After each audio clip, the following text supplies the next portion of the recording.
Eastern express हायवेवर जी झाडं आहेत त्या झाडांच्या बुंद्यालगतच जे काँक्रिटीकरण केलेलं आहे त्यामुळे झाडं कोसळण्याचं प्रमाण जे आहे ते त्या ठिकाणी वाढू शकतं असा धोका जो आहे तो निर्माण झालेला आहे। आणि हीच बाब वॉचडॉग फाउंडेशनकडून लक्षात आणून देण्यात आलेली आहे। महानगरपालिकेच्या वृक्ष प्राधिकरण खात्याला या संदर्भात पत्र देखील देण्यात आलेलं आहे, तक्रार करण्यात आलेली आहे। वॉचडॉग फाउंडेशनचे मेन अध्यक्ष गॉडफ्रे सर आहेत, आपण त्यांच्याशी या संदर्भात बातचीत करणार आहोत। खरं तर आपण पाहिलेलं आहे मुंबईत झाडं कोसळण्याचं प्रमाण प्रचंड वाढलेलं आहे, त्यामुळेच मृत्यू देखील झालेले आहेत। त्यानंतर आपण पाहतो ईस्टर्न एक्सप्रेस हायवेवरती झाडं लगातार जी लावलेली आहेत ती त्याभोवती झाडांच्या भोवती आपण बुंद्याभोवती पाहतो काँक्रिटीकरणाचा विळखा मोठ्या प्रमाणात वाढलेला आहे आणि हीच बाब तुम्ही लक्षात आणून दिलेली आहे। वृक्ष प्राधिकरणाशिवाय आणखी कोणाला याबाबत तक्रार केलेली आहे तुम्ही? नाही, जी आता झाडांची जी पडझड होत आहे मुंबईमध्ये बघितलं तर साधारणतः एक 33 लाख वृक्ष आहेत, त्यापैकी 4 लाख झाडं ही आरेमध्ये आहेत, बाकीची 29 लाख ही आपल्या इतर आहेत मुंबईमध्ये। आणि या झाडापैकी साधारण 2 लाख झाडे ही म्हणजे रस्त्यावर आहेत। तर ह्यांचं जे संगोपन आहे हे बरोबर होत नाही आहे। ज्या वृक्षाच्या मुळापाशी जे काँक्रिटीकरण झालं आहे त्या मानाने बरीच अशी झाडं पडत आहेत, त्यांनी म्हणजे लोकांचे जीवसुद्धा जात आहेत। अशीच एक घटना तर चेंबूरमध्ये घडली, त्या एका लहान मुलाचा त्याच्यामध्ये जीव गेला। तर हे जेव्हा बाब आमच्या लक्षात आली तेव्हा आम्ही ह्याचं एक सर्वे करायला सुरू केले। तर रानाडे रोडमध्ये बघितलं, वेस्टर्न एक्सप्रेस हायवेवर सुद्धा बघितलं, एक JB नगर आमच्या केस्टमध्ये एरिया आहे तिथेसुद्धा आम्ही सर्व झाडांची पाहणी केली असता। आणि आता लेटेस्ट बघितलं तर ईस्टर्न एक्सप्रेस हायवेवर सुद्धा आम्ही पाहणी केली असताना तिथे आमच्या लक्षात आलं की जेवढी झाडं लावलेली आहेत त्यांच्या बुंदापाशी काँक्रिटीकरण झालेलं आहे, त्यामुळे ही झाडं पडण्याची शक्यता आहे म्हणजे पुढच्या काळामध्ये।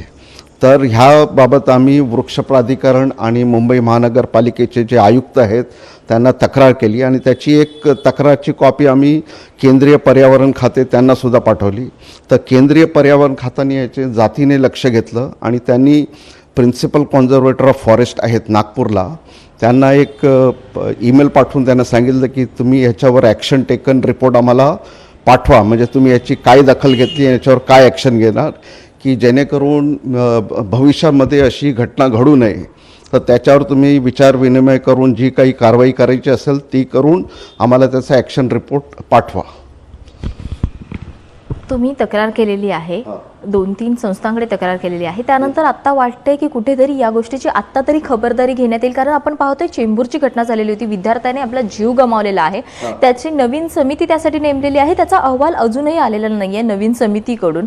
आणि या अगोदरचा अहवालाला देखील महापौर असतील, इतर महापालिकेतली सदस्य असतील, नगरसेवक असतील, त्यांनी म्हटलेलं होतं की हा अहवाल आम्हाला मान्य नाही आणि आता नवीन अहवाल येणं अपेक्षित आहे, परंतु अजूनही आलेला नाही आहे। एका विद्यार्थ्याने आपला जीव गमावलेला आहे। नाही, याबाबत मला एवढंच बोलायचं आहे की केव्हाही अशी दुर्घटना घडली की एक समिती स्थापित केली जाते, त्याच्यानंतर त्याचा रिपोर्ट मागवला जातो, पण त्याच्यावर अंमलबजावणी कुठेही होताना दिसत नाही आहे। ह्या घटना अशा वारंवार होत राहत, हे फक्त मलमपट्टी लावण्याचं काम करणे पण सर्जिकल ऑपरेशन करत नाही आहेत।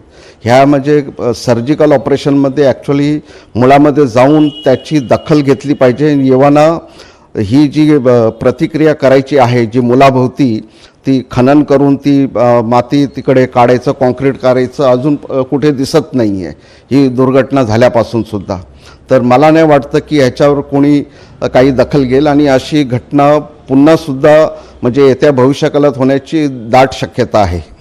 मुंबईत आपण पाहतोय बऱ्याच ठिकाणी जी झाडं आहेत त्या ठिकाणी काँक्रिटीकरणाचा विळखा अजूनही पाहायला मिळत आहे। खरं तर हरित लवादाचा नियम जो आहे की काँक्रिटीकरण या प्रकारे अशा प्रकारे करू नये, काही अंतर ठेवावं जे रस्त्याचं काँक्रिटीकरण आहे त्यासाठी, ते नियम देखील पाळले जात नाहीयेत। नाही, ह्याच्यावर जे म्हणजे नॅशनल ग्रीन ट्रिब्युनल आणि सुप्रीम कोर्टने सुद्धा वारंवार ह्यामध्ये जजमेंट दिलेले आहेत की ज्या वृक्ष आहेत त्याच्या मुळाशी कमसे कम 1.5 मीटर बाय 1.5 मीटर अशी एक जागा सोडली पाहिजे। पण असली ही जी अंमलबजावणी ह्या कायद्याची होत नाही मुंबई आणि इतर ठिकाणीसुद्धा।